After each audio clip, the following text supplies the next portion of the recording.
got to give it up to Kenny. He said, you know, Coach, that win matters to so many people. I said, what about the guy walking through the door?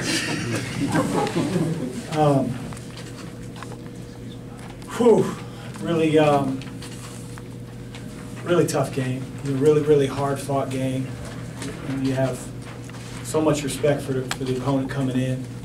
I mean, Final Fours, Hall of Fame coach, great players, system they believe in. I mean, they take in so much pride. And you know, where we weren't very good was on the glass. Where they weren't very good was, you know, turning the ball over. It was great to see us be able to get to the foul line as often as we did against a big-time opponent. And here's the thing: I don't think certain players played very well for us. You know, I don't want to come out of this thinking or saying that, hey, we played a perfect game, because we were far from perfect. You know, we're far from perfect. We have a lot of room to improve. Certain players have a lot of room to improve, and we expect them to. I do want to thank our crowd. It was awesome. I know the Louisville faithful, you know, if you know, wanted a game like this, wanted, you know, some good news around here, and happy that we could deliver against a very well-respected opponent, one of the best teams in the country.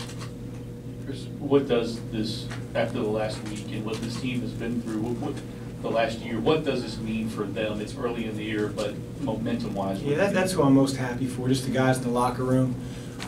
You know, it's so ironic because in New York a few days ago, I mean, it was the exact same situation. We were winning the Marquette game, 90% of the game, and it gets forced to overtime and we lose. Here we're winning the game, 90% of the game, it's forced to overtime.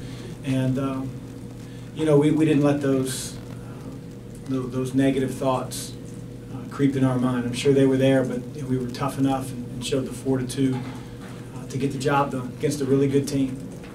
And, you know, as I said in the post game, you know, out on the court, it didn't hurt that, you know, one of the best point guards in the country was out, but, you know, we found a way to win.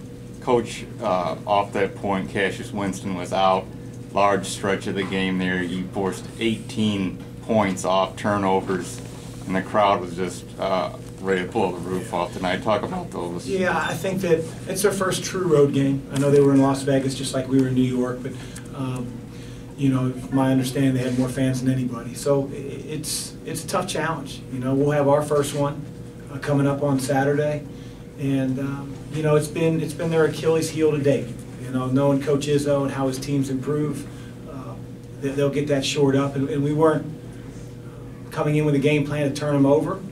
We wanted to stay solid, stay within our gaps, make sure our ball screen defense was good, try to double Nick Ward when we could. And, you know, there were just a few decisions that they made that without watching on tape, you know, some of them were errant passes. Some of them were, you know, out of aggressiveness. But, you know, that's sort of been their Achilles heel, and I'm glad that it continued tonight. Coach, are you happy with your team's toughness tonight?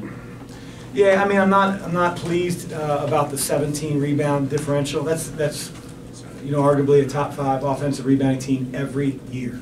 Every year. Players and jerseys change. The way they rebound doesn't. And we knew that. So that's a good litmus test for us, because if we don't get better in that area, you know, it's going to really be an Achilles heel. You know, you've got guys getting offensive rebounds off free throws. You got long ones where our guards don't account, you know, for their man. You got some of them with guys getting big boyed. So, you know, again, we got to get better in that area for sure.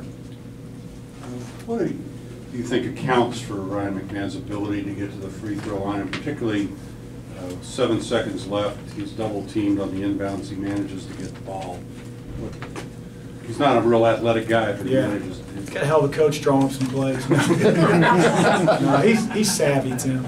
I mean, he's savvy. You know, and give Michigan State credit. On the last one, Jordan got fouled because they put 2 guys on him. But, you know, I thought Ryan did a really good job of using his eyes and act like the ball was in the air and coming back to it. And CC made a great pass. And then being ball strong and not getting the ball deflected. You know, sometimes officials let you play a little bit until it's an egregious foul. And Ryan was able to take the contact and go to the line. And believe me, we wanted the ball in his hands to ice the game. Coach, you continued your MO tonight, scoring 30% of your points off free throws. You almost doubled them up at the line, 41 to 23. Talk about you guys' ability to drive that basketball and get the whistle. Just being aggressive, playing with one another, sharing the ball, landing in the lane, not jumping up to pass. All the fundamental things that are boring that people don't like to do. We're trying to continue to instill those. And toughness is seen in many different areas. If you can be ball strong and play through contact and find the open man, good things can happen. And we have talented enough players where we can stretch defenses out, and I think that's a large part of it. Chris, did you feel the need to say anything in particular when it did go to overtime, especially after Friday night's experience, to kind of push them on or encourage them after that experience? Yeah, man, I specifically talked about it. And I said, how did you feel in the locker room at Barclays, on Friday night? Like, how'd you feel? We're in the same exact position. That's up to you. 50-50 balls, not zoning out, not getting lost, not losing your man off the ball, not forgetting the block out. You have no regrets. And I told him after the game, you don't have to be perfect. I try to give them 1,000 details, and I'm sure a lot of them are swimming around in their mind, but they got to matter to you.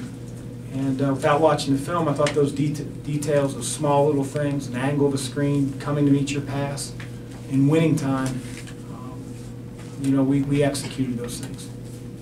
But I did specifically talk about how we felt in the locker room, being in the same position that we were on Friday night.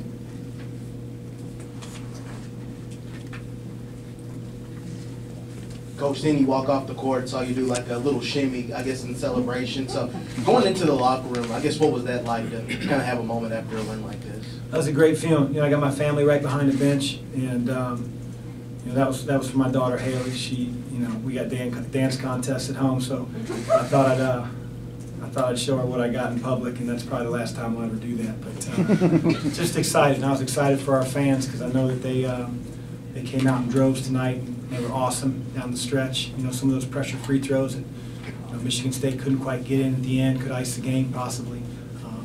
Our crowd really helped us. They were awesome. One more for Coach, anyone? Chris, when Stephen went out early, the league gave you some good minutes, and then Okoye comes in and kind of does what he did in New York. Speak up on both of them, especially Okoye, and getting that fifth foul was a huge offensive rebound. Yeah, Steve got taken out of the game a minute and a half into it, and we were going to play him in the first half. We played a couple guys with 2 fouls. But, we were winning the whole half and just felt like, why go to the locker room with him having 3? Okoye is really, he's really helped our team. And he just has. He's got such a poise about him. He doesn't jump the highest. He's not the best athlete. He's older, but he's really wise. He's really poised. And he has a knack for tipping the ball, keeping it alive. Did a heck of a job on the offensive rebound that he got. So it's nice when guys like that have given so much in college basketball, gotten hurt, haven't always seen the, fruit of their labors sort of, have the moment that he's had here over the last couple of weeks, and hopefully continue. Thanks, Coach. Thank you. Coach Izzo.